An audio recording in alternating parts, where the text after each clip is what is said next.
Kevin thought he had it all figured out. At 34 years old, he was living what most people would call the dream. He owned his own architecture firm, designing buildings that changed city skylines. His house in the suburbs was beautiful, something he'd designed himself from the ground up, and his wife, Lauren, was the woman he'd loved since high school. They'd been together for 10 years, married for 7 of those years. Every morning followed the same comfortable pattern. Kevin would wake up, shower, kiss Lauren goodbye, and make the 40-minute drive to his downtown office. Every evening he'd come home to find dinner waiting and his wife's smile greeting him at the door. It was routine, sure, but it was their routine. It was the life they'd built together, brick by brick, just like the buildings Kevin designed. They'd met when they were 17, back when life was simpler and the future felt impossibly far away. Lauren had been the artistic one, always sketching and designing graphics. Kevin had been drawn to her creativity, the way she saw the world in colors and shapes that he could turn into structures and spaces. They'd survived college in different cities, survived the stress of building careers, survived all the little things that break couples apart, or at least Kevin thought they had. 3 years ago, Lauren had quit her job as a graphic designer. They'd decided it was time to start a family, to fill their beautiful house with the laughter of children. But starting a family turned out to be harder than either of them had imagined. 2 miscarriages in 2 years had left them both devastated. The second one especially had been rough. Lauren had been 4 months along, far enough that they'd started telling people, buying baby clothes, painting the nursery, and then it was just gone. Kevin had thrown himself into work after that. It was easier than sitting with the grief, easier than watching Lauren retreat into herself. He took on bigger projects, stayed late at the office, buried himself in blueprints and client meetings. He told himself they'd get through it together, the way they always had. They just needed time, but lately something felt wrong, really wrong. Lauren had become distant in ways that Kevin couldn't quite name. She'd spend hours staring at her phone, scrolling and typing with this little smile on her face that made Kevin's stomach twist uncomfortably. When he'd ask what was so interesting, she'd always have the same answers. Just a meme, or nothing important, or just catching up with an old friend. Then she'd put the phone away and the smile would disappear. Their conversations had become surface level, the kind of small talk you'd have with a coworker rather than your spouse. How was your day? Fine. What's for dinner? Whatever you want. Did you pay the electric bill? Yes, words without meaning, filling silence without creating connection. The warmth between them had cooled into something that felt more like routine obligation than love. Kevin told himself it was temporary. The miscarriages had been hard on both of them, but especially on Lauren. The hormone treatments for fertility had side effects, mood swings, depression. She needed space, he reasoned. She needed time to process and heal, so he gave her that space even though it felt like she was slipping further away every day. They hadn't been intimate in months. At first it was because of the fertility treatments, the scheduled attempts at conception that had sucked all the spontaneity and joy out of their physical relationship. But even after they'd stopped the treatments, the distance remained. Lauren would go to bed early claiming she was exhausted, or she'd sleep in the guest room saying the bedroom was too hot or too cold or too something. Kevin would lie awake in their king-sized bed, staring at the ceiling, wondering when his wife had become a stranger. Work became his escape.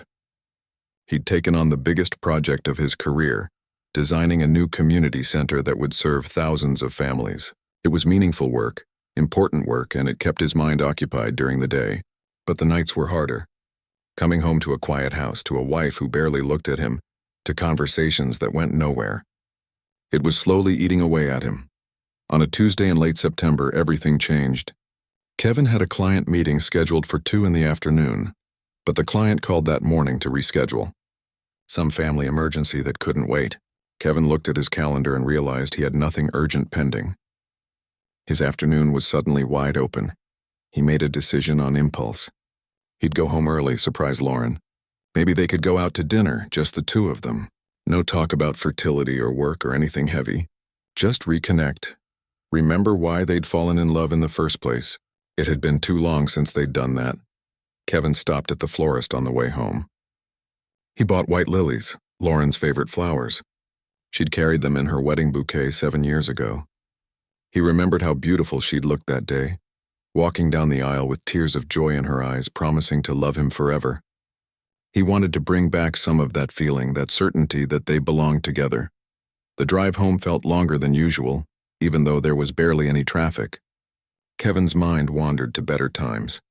Their first date at that terrible Italian restaurant, where the waiter had spilled wine all over the table.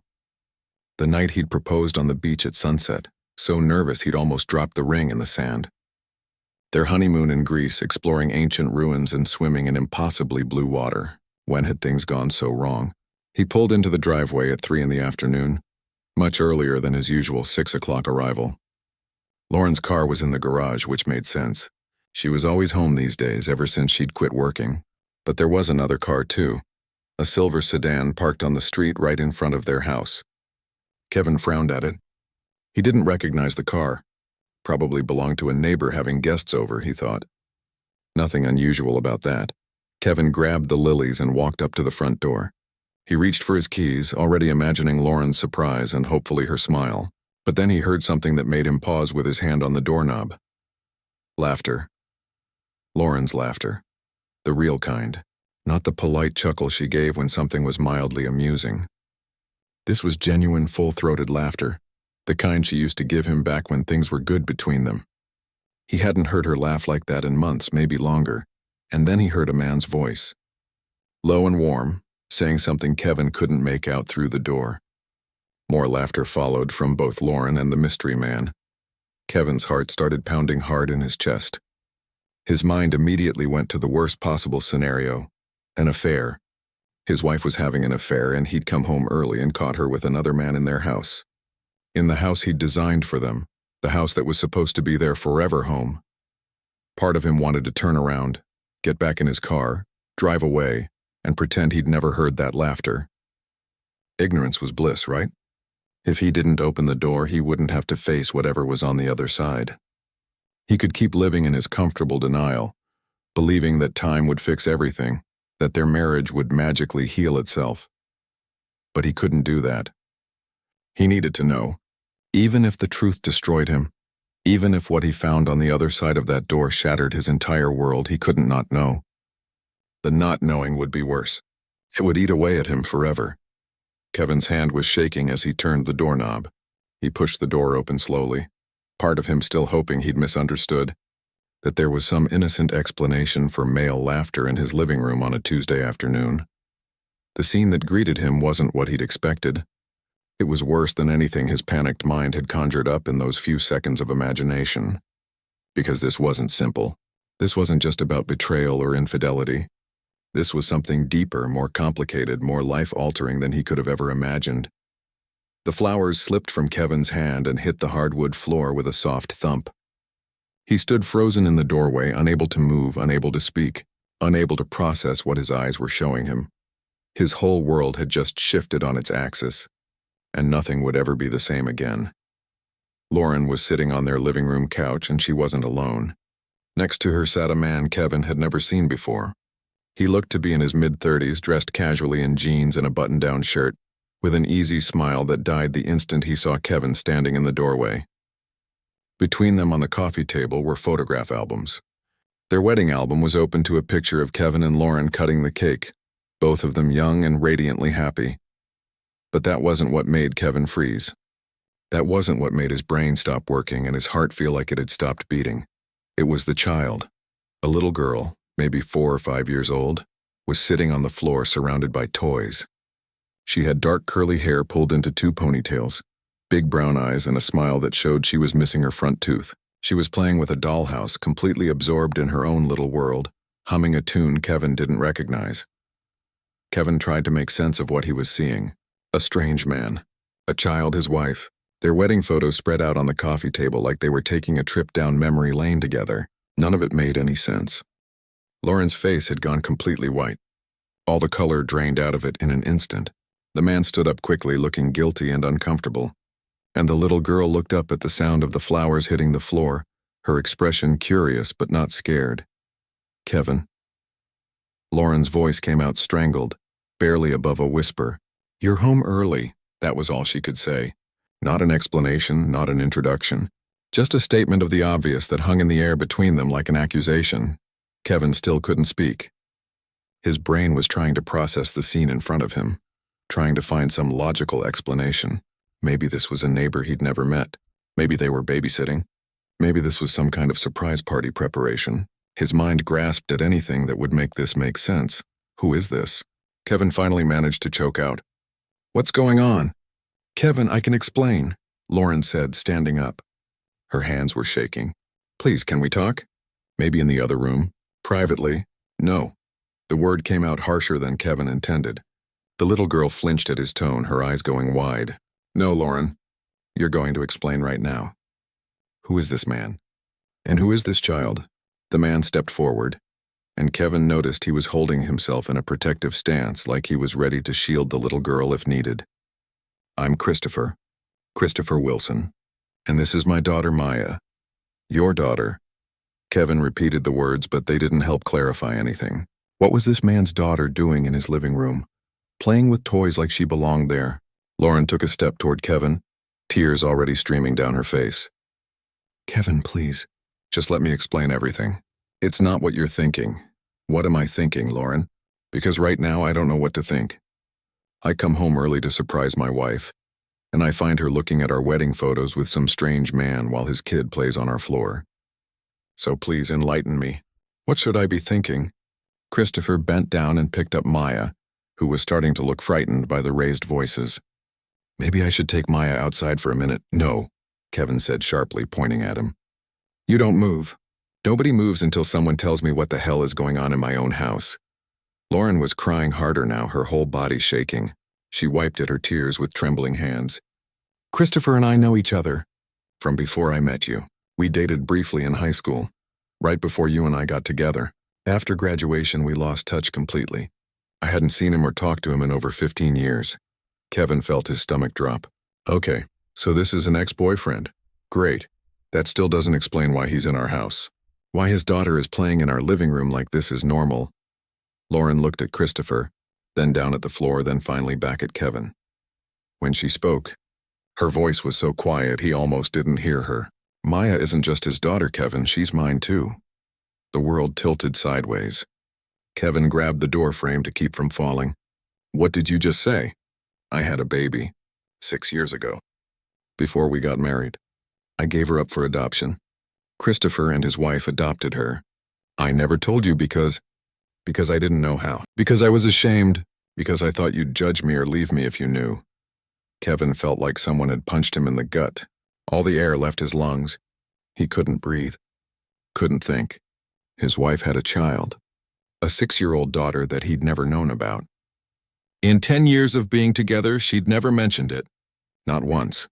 You have a daughter, Kevin said slowly, trying to make the words make sense in his mouth. You gave birth to a child and never told me. In 10 years together, you kept this from me. I'm so sorry. Lauren was sobbing now, barely able to get the words out. I wanted to tell you so many times. So many times, Kevin. But the longer I waited, the harder it got. And then we got married. And then we started trying for a baby. And I didn't know how to tell you I'd already had one and given her away. Christopher was still holding Maya, trying to turn her away from the scene. Maybe we should really go now. No, Kevin said again, his voice cold. Not yet. I need to understand this. All of it. He looked at his wife, this woman he thought he knew better than anyone in the world. When you were pregnant with our babies, the ones we lost, did you think about her?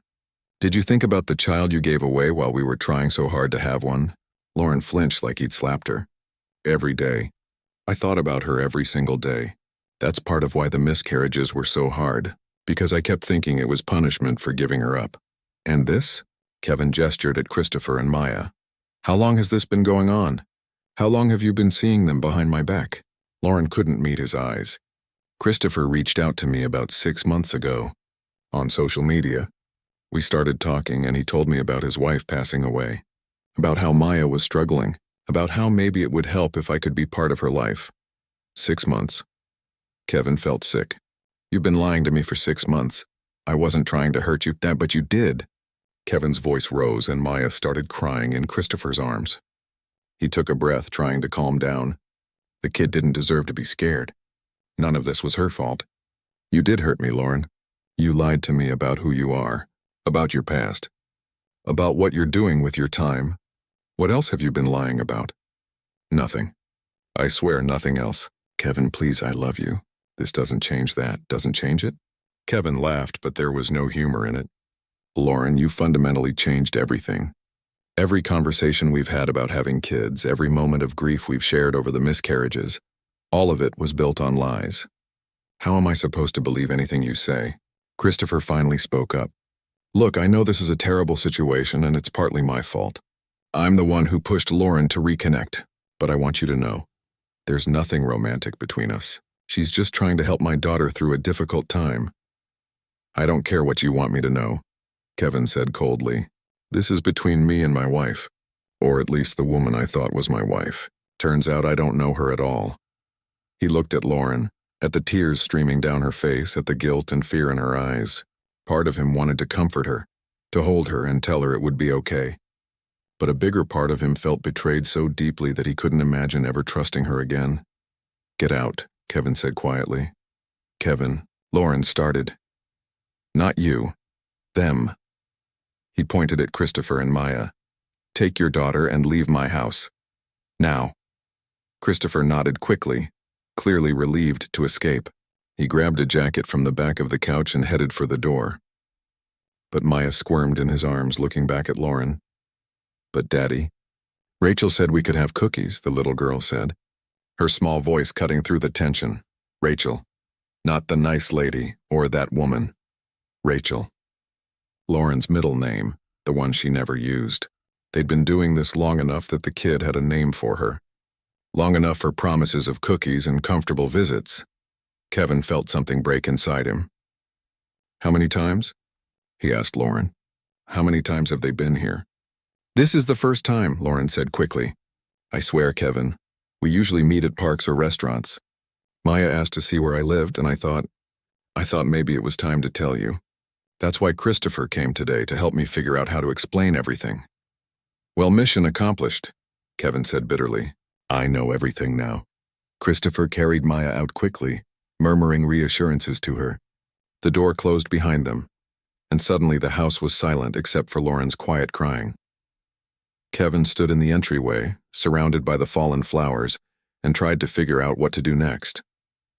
His whole life had been turned upside down in the space of 5 minutes. The woman he loved had been lying to him for their entire relationship. She had a child, a daughter who she'd been secretly meeting with for months. Talk, he said flatly. Tell me everything. From the beginning, and don't you dare leave anything out this time. Lauren sank back down onto the couch, her hands twisted together, and then she started talking. She told him about getting pregnant at 17 by Christopher, her high school boyfriend. About her parents' reaction, the shame and pressure. About the decision to give the baby up for adoption because she was too young, because it would ruin her future. She told him about meeting Kevin just a few months after giving birth, about falling in love with him and wanting to start fresh, about convincing herself that her past didn't matter, that she could just move forward and never look back. But I couldn't forget, Lauren said, her voice hollow. I tried to bury it, to pretend it never happened. But when we started trying to get pregnant and I kept miscarrying, all I could think about was Maya, about the baby I gave away, about whether I deserved to be a mother after I'd given up my first child. So you tracked them down, Kevin said. Not exactly. Christopher found me on social media 3 years ago. He sent me pictures, updates on Maya. I didn't respond at first. I was too scared, too guilty. But then his wife got sick, cancer. It was aggressive and she died within 6 months. He reached out again, desperate, asking if I could help, saying Maya needed her birth mother, and you said yes. Not right away, but he kept asking, and I kept thinking about this little girl who'd lost the only mother she'd ever known. How could I say no to that? Kevin listened to the whole story, feeling like he was hearing about a stranger's life. This wasn't the woman he'd married. The woman he'd married had shared everything with him. Or so he'd thought. Why didn't you tell me? Kevin asked finally. When Christopher first reached out, why didn't you just tell me the truth? Because I was scared. Because we were in the middle of fertility treatments and I was a mess emotionally. Because I thought you'd be angry or disappointed or think less of me. Because every day I didn't tell you made it harder to tell you the next day. So you chose to lie instead. I chose to be a coward, Lauren admitted. I chose wrong, and now I've lost you. Kevin looked at his wife, at the woman who'd kept such a massive secret for so long, and he realized he didn't know what to feel. Anger, yes. Hurt, definitely. Betrayal, absolutely. But underneath all that was a more complicated mix of emotions he couldn't sort through. I need to leave, he said suddenly. I can't be here right now. Where are you going? I don't know. Anywhere but here.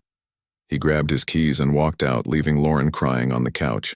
As he drove away from the house he'd designed, the house that was supposed to be their forever home, Kevin realized that nothing would ever be the same again.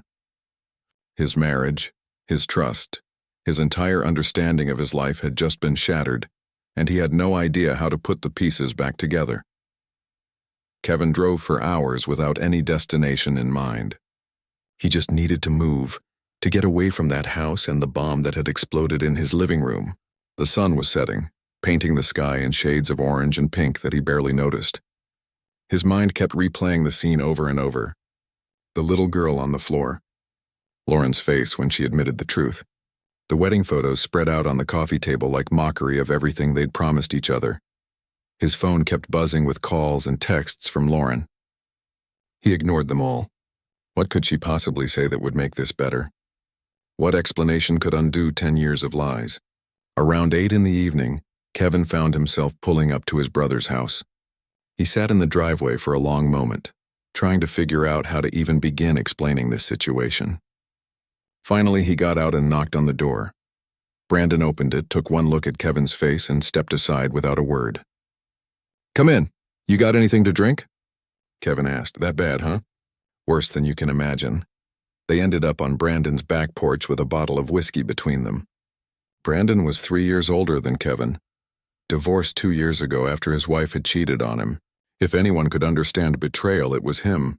Kevin told him everything. The whole story spilled out of him in a confused rush.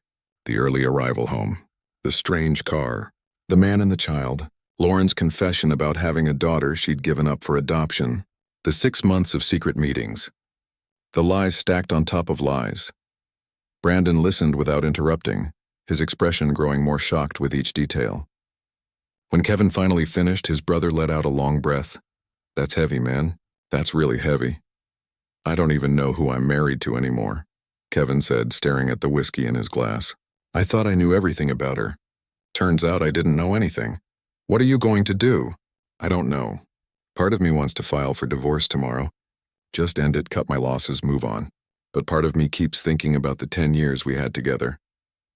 "Were all of those years fake? Were any of the good moments real?" Brandon refilled their glasses. "I'm probably not the best person to give marriage advice considering how mine ended. But for what it's worth, I don't think Lauren was trying to destroy you. It sounds like she made a mistake and then didn't know how to fix it." "A mistake?" "Brandon, she lied to me for our entire relationship.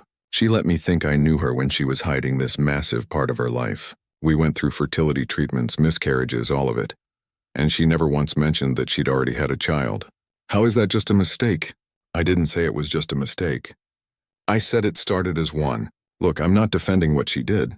It was wrong and you have every right to be angry. But there's a difference between someone lying to hurt you and someone lying because they're scared and ashamed." Kevin thought about that.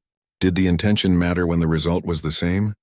Did it matter why Lauren had lied if the lies had destroyed their relationship either way? "I can't trust her anymore," Kevin said quietly. "How do I ever trust her again?" "I don't know if you can. That's something you'll have to figure out. But running away tonight was probably smart. You both need time to process this before you make any big decisions." Kevin stayed at Brandon's that night, sleeping fitfully in the guest room. His phone continued buzzing with messages from Lauren that he didn't read. He couldn't face her words yet. Couldn't face anything except the betrayal that kept playing on repeat in his mind. The next morning, Kevin went straight to his office. He buried himself in work, trying to lose himself in blueprints and measurements. But he couldn't focus. Every design looked wrong. Every calculation felt meaningless. What did any of it matter when his entire life had fallen apart? Around noon, his secretary knocked on the door. "Mr. Reed, there's someone here to see you." He says it's urgent and personal. Kevin looked up to see Christopher Wilson standing in his doorway, looking uncomfortable but determined. Anger flared hot and immediate. "What are you doing here?" I'm sorry for showing up at your work. But you won't answer Lauren's calls, and I think you deserve to hear the full story, not just her version. I don't want to hear anything from you. You're part of this mess. I know. And I'm sorry. But please just give me 10 minutes. If you still want me to leave after that, I will. Kevin wanted to say no, wanted to throw this man out of his office and his life, but curiosity won. 10 minutes. That's it. Christopher sat down carefully like he was afraid Kevin might throw something at him. Lauren didn't reach out to me. I want you to know that first. She wasn't looking to reconnect or rekindle anything. When my wife died, I was drowning.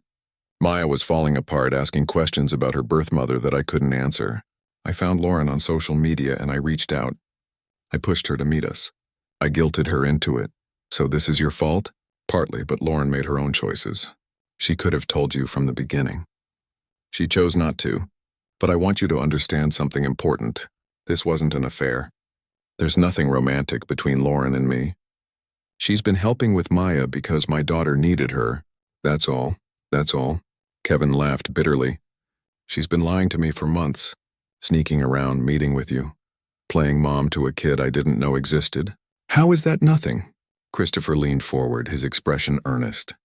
Because Maya was dying inside.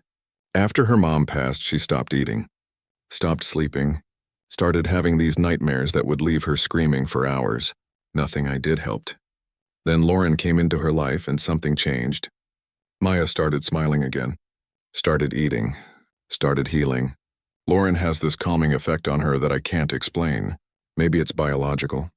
Maybe it's just who Lauren is. But my daughter is alive again because of her. Kevin felt his anger waver, replaced by something more complicated. That doesn't excuse the lying. No, it doesn't, but maybe it explains it. Lauren was caught between two impossible choices. Tell you the truth and risk losing you, or keep helping a child who desperately needed her. She chose wrong. But she chose out of fear and love, not out of malice or selfishness. She still should have told me. Yes, she should have, and she knows that. She's been eating herself alive with guilt for months. Every time she comes to see Maya, she talks about you, about how much she loves you, about how terrified she is that you'll find out and leave her. This wasn't some casual deception. She was tormented by it. After Christopher left, Kevin sat alone in his office for a long time. He thought about what the man had said, about Maya losing her mother and falling apart, about Lauren being caught between impossible choices, about fear and shame and the complicated ways people hurt each other without meaning to. He thought about his own role in all of this too.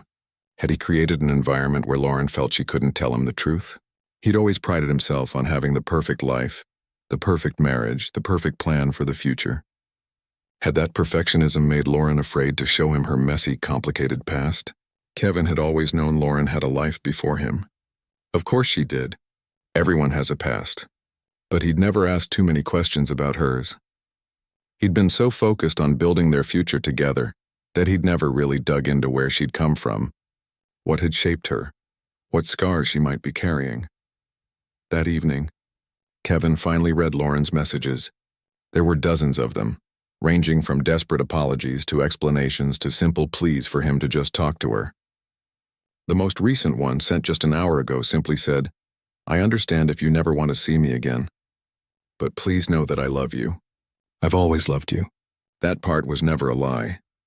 Kevin stared at those words for a long time. He believed them, he realized. Whatever else Lauren had lied about, he believed that she loved him. But was love enough? Could love survive this level of betrayal and dishonesty? He thought about the little girl, Maya, 5 years old, already dealing with more loss and pain than most adults face in a lifetime. She'd lost her mother, the woman who raised her. And now, if Kevin divorced Lauren, she'd essentially lose her birth mother too. Another abandonment in a short life already filled with them. Was that fair to her? Did Kevin have any responsibility to this child he'd never met? This biological daughter of his wife's that he hadn't known existed until yesterday? Kevin drove past his house that night but didn't stop. He could see lights on inside, could imagine Lauren waiting for him, hoping he'd come home. But he wasn't ready yet. Instead, he drove to a park near their house and sat in his car, watching families play on the playground. A father pushed his daughter on the swing, both of them laughing. A mother helped her son across the monkey bars, encouraging him with each reach. Normal families doing normal things, unaware of how lucky they were to have that simplicity. Kevin's phone rang. It was Lauren. For the first time in 2 days, he answered. "Kevin?" Her voice was raw, like she'd been crying for hours. "You answered," I answered. "Are you coming home?" "I don't know. I don't know anything right now, Lauren. Can we at least talk? Face to face? I know you're angry and you have every right to be. But please, can we just talk?" Kevin watched a little girl with dark curly hair run across the playground. She looked about Maya's age. "I'll come by tomorrow. But I'm not promising anything beyond a conversation. That's all I'm asking. Thank you, Kevin. Thank you for at least giving me that." That night, Kevin stayed at a hotel. He lay awake staring at the ceiling, thinking about everything that had happened. About Lauren's secret daughter. About 10 years of what he thought was an honest relationship. About whether some betrayals were too big to come back from. He thought about Maya, too. About what Christopher had said. How the little girl had been falling apart until Lauren came into her life. About how children get caught in the crossfire of adult mistakes, paying the price for choices they didn't make. By morning, Kevin still didn't have any answers.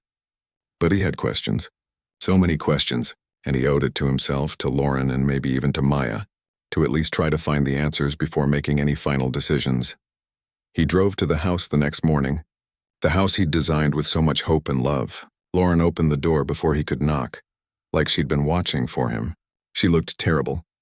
Her eyes were swollen from crying, her hair unwashed, wearing the same clothes from 2 days ago. "Can I come in?" Kevin asked. "Of course. It's your house, too." They sat in the living room in the same space where his world had fallen apart. The wedding album was still on the coffee table, closed now, but still there like evidence of everything that had gone wrong. "I need you to tell me everything," Kevin said. "The whole story. Every detail. No more secrets, no more lies. If we're going to have any chance of getting past this, I need complete honesty from here on out." Lauren nodded, tears already streaming down her face. "Okay, I'll tell you everything. I promise, Kevin. No more secrets." And so she began talking, and Kevin listened, trying to understand how they'd ended up here, trying to figure out if there was any path forward, or if this was just the end of a story that had been doomed from the start. Lauren talked for 3 hours straight. She told Kevin everything, starting from the very beginning. How she'd gotten pregnant at 17, during her senior year of high school. How terrified she'd been to tell her parents. How they'd reacted with shame and anger rather than support. "They gave me 2 choices," Lauren said, her voice shaking. "Have an abortion or give the baby up for adoption. They wouldn't help me raise a child, wouldn't support me keeping it. They said I was too young, that it would ruin my future, that I'd regret it forever." She told him about Christopher, who'd been her boyfriend at the time, how he'd wanted to keep the baby, how his parents had offered to help, but Lauren's parents had threatened to cut her off completely, to withdraw any support for college, to disown her if she didn't do what they said. "I was 17, Lauren said, crying now. "I was scared and alone, and I felt like I had no choice. So I agreed to give her up. Christopher's parents adopted Maya through an open adoption, which meant I could stay in contact. But after she was born and I held her for the first time, I couldn't do it. I couldn't be in her life and not be her mom. So I walked away completely." Kevin listened, trying to imagine his wife as a terrified teenager making impossible choices. "When did you meet me?" 4 months later. "You were this bright spot in my life, this person who made me feel like maybe I could have a future after all. And you didn't know about any of it, which meant I could pretend it had never happened. I could be the person you thought I was instead of someone who'd given away her baby. But I asked about your past. We talked about our histories, and I told you most of it, just not that part. I convinced myself it didn't matter, that it was over and done with. When you proposed, I almost told you. I had the words ready, but then I thought about how perfect everything was between us and I couldn't risk losing you, so I kept my secret. The wedding had been perfect," Lauren said, but the guilt had eaten at her. Every time Kevin talked about having kids someday, she'd feel sick. Every time they visited his parents and saw the happy family photos on the walls, she'd remember the daughter she'd left behind. When we started trying to get pregnant 3 years ago, that's when it got really bad, Lauren admitted. Every month that passed without a positive test felt like punishment. And when I miscarried the first time, I was sure it was because I'd given Maya away. Like the universe was telling me I didn't deserve to be a mother. Kevin felt a pain in his chest. He'd been there for those miscarriages. He'd held Lauren while she cried, had grieved with her, had tried to be strong for both of them, and all along she'd been carrying this additional weight that he hadn't known about. The second miscarriage broke something in me, Lauren continued. I was 4 months along, far enough that we'd started preparing. And when we lost that baby, I started thinking about Maya constantly, wondering if she was happy, wondering if she remembered me at all, wondering if I'd made the biggest mistake of my life by walking away. That's when Christopher had first reached out, 3 years ago. He'd found Lauren on social media and sent her a message with photos of Maya. Just wanted to let her know that Maya was doing well, that she was a happy, healthy 3-year-old. Lauren had looked at those photos for hours, she admitted, trying to see pieces of herself in this little girl she'd given up. I didn't respond, Lauren said. I was too scared, too guilty. I just saved the photos and tried to move on. But then last year, Christopher reached out again. His wife had been diagnosed with cancer. It was aggressive and the prognosis wasn't good. He said Maya was asking about me, asking where her birth mother was. He asked if I'd consider meeting her. And you said yes. Not right away. I agonized over it for months. But then Christopher's wife died, and he messaged me saying Maya was having nightmares, wasn't eating, was asking why everyone leaves her. And I couldn't say no. This little girl was suffering and I had the power to help her. How could I not? The first meeting had been at a park 6 months ago. Just Lauren and Christopher and Maya. The little girl had been shy at first, hiding behind her father's legs. But Lauren had brought bubbles and eventually Maya had warmed up. By the end of that first meeting, Maya had held Lauren's hand and asked when she could see her again. It was supposed to be just that once, Lauren said. I swear, Kevin, I thought I'd meet her, make sure she was okay, and then step back. But she wanted to see me again. And then again. And before I knew it, I was meeting with them once or twice a month. For 6 months. While you told me you were shopping or at book club or whatever excuse you came up with. I know how bad it sounds. But I kept thinking I'd tell you next week, or after the next meeting, or when the time was right. But the time was never right, and I just kept digging myself deeper. Kevin stood up and walked to the window, looking out at the street. Did you ever think about how this would affect me? About how I'd feel if I found out? Every single day. It haunted me, but I was more scared of losing you than of you finding out, which I know doesn't make sense now because I might lose you anyway. Kevin turned to face her. What was the plan, Lauren? Were you just going to keep this secret forever? Keep living this double life where you're my wife part of the time and Maya's birth mother the rest of the time? I don't know. I honestly don't know. Christopher kept pushing me to tell you. He said secrets like this always come out, that it would be better if it came from me. That's why he came over that day. We were supposed to look at photos together and figure out how to tell you. Maya asked to see where I lived, and I thought maybe having them in our house would force me to finally come clean. Well, it worked. I know everything now, but not because you told me. Because I came home early and caught you. I know. Lauren stood up and walked toward him, but stopped several feet away, maintaining distance.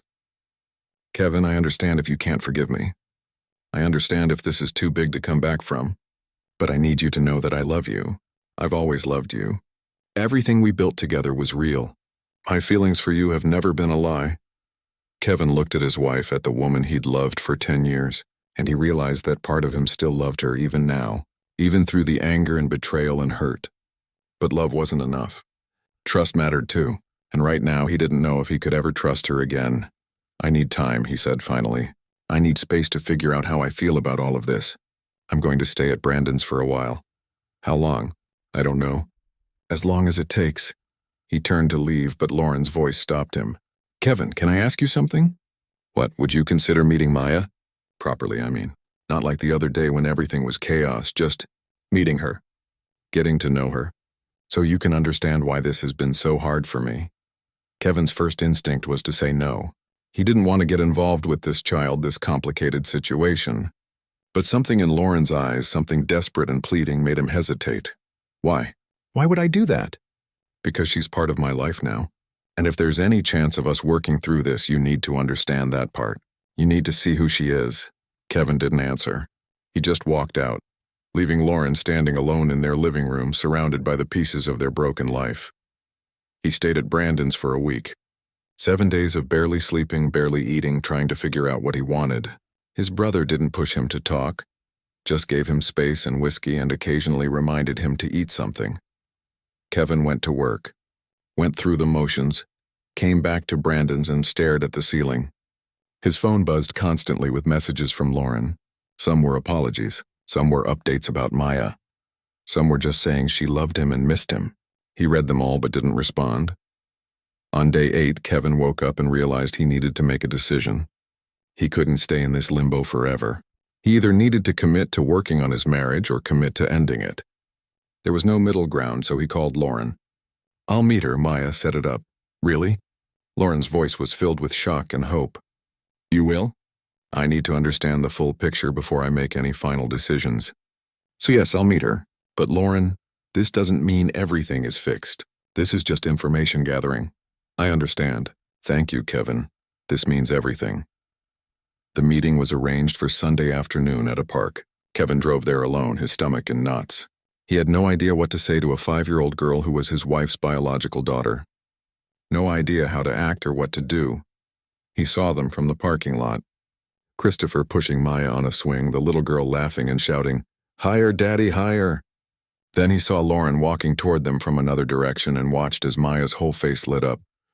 "Rachel," the little girl called out using Lauren's middle name. She jumped off the swing mid-motion, stumbled but caught herself and ran toward Lauren with arms outstretched. Lauren caught her in a hug, both of them laughing, and Kevin saw something in his wife's face that he hadn't seen in years. Pure, uncomplicated joy. The kind of joy that came from being exactly where you were meant to be. Kevin got out of his car and walked toward them. Lauren saw him first, and her expression changed to nervous anticipation. She said something to Maya, who turned to look at Kevin with those big brown eyes. "Hi," Kevin said awkwardly. "I'm Kevin, your mom's husband." Maya looked up at Lauren. "Is this your prince? Like you told me about?" Lauren blushed. "Yes, sweetie. This is Kevin. Do you live in a castle?" Maya asked Kevin seriously. Despite everything, Kevin smiled. "Just a house. But it's a nice house. Can I see it someday?" "Maybe," Kevin said, not wanting to make promises he couldn't keep. They spent 2 hours at the park. Kevin mostly watched at first, observing the dynamic between Lauren, Christopher, and Maya. He saw how Lauren naturally took care of the little girl, wiping dirt off her knees when she fell, helping her across the monkey bars, pushing her on the swings. He saw how Maya gravitated toward Lauren, seeking her approval and comfort in ways that seemed instinctive. He saw Christopher, too, being a good father. Patient and attentive, clearly devoted to his daughter. There was no romantic tension between Christopher and Lauren.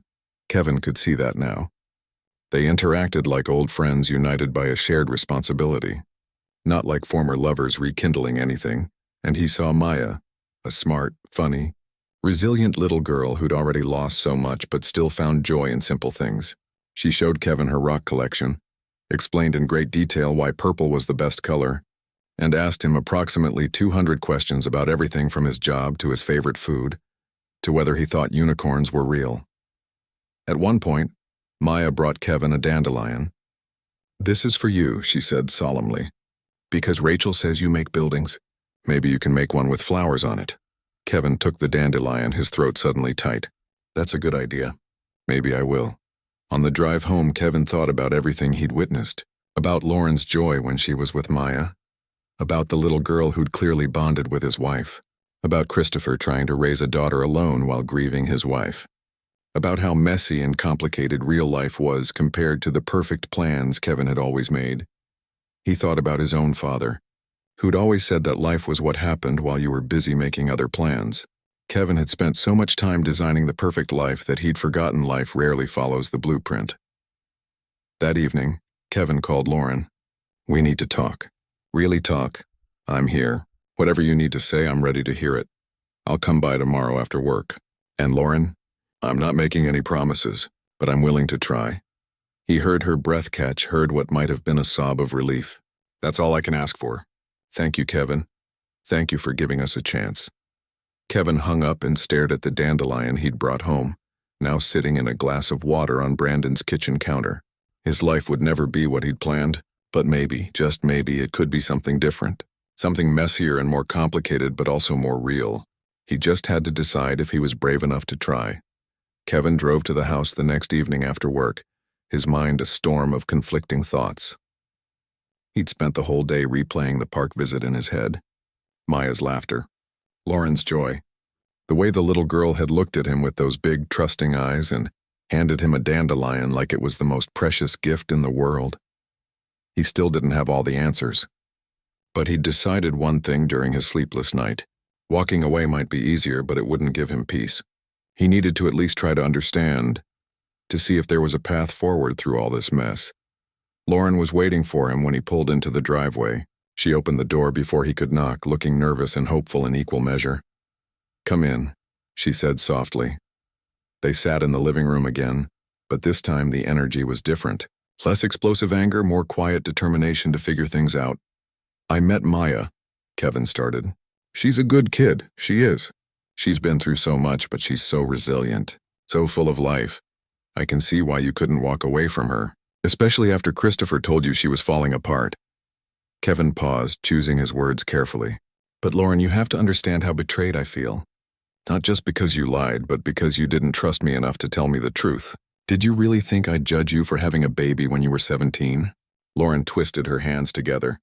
"It wasn't about logic. It was about shame. My parents made me feel like I'd done something unforgivable, like I was damaged goods. And when I met you and your perfect family with your perfect life, I was terrified you'd see me the way my parents did. My family isn't perfect. Nobody's is. I know that now. But back then, I was a scared girl pretending to be a confident woman, and the longer I waited to tell you, the more impossible it became. How do you tell your husband of 3 years that you have a daughter? How do you admit you've been lying about something so fundamental since the day you met?" Kevin understood the logic, even if he didn't agree with it. Fear made people do irrational things, but understanding why she'd lied didn't make the hurt go away. "We need to see a counselor," Kevin said. "If we're going to try to fix this, we can't do it alone. I don't trust myself to navigate this without help, and I don't think you do either." "Yes, absolutely, whatever it takes. And there have to be rules. No more secrets ever about anything. I need complete transparency from here on out. If you're meeting with Christopher and Maya, I want to know. If you're struggling with something, you tell me. No more hiding, I promise. Complete honesty. Always. I also want to be involved with Maya. If she's part of your life, she's part of mine too. I'm not going to be some outside observer who only hears about her secondhand." Lauren's eyes filled with tears. "Really, you'd do that? I don't know what it looks like yet. But that little girl has already lost one mother. She needs stable, caring adults in her life. And if I can be one of those adults while also trying to save our marriage, then that's what I'll do."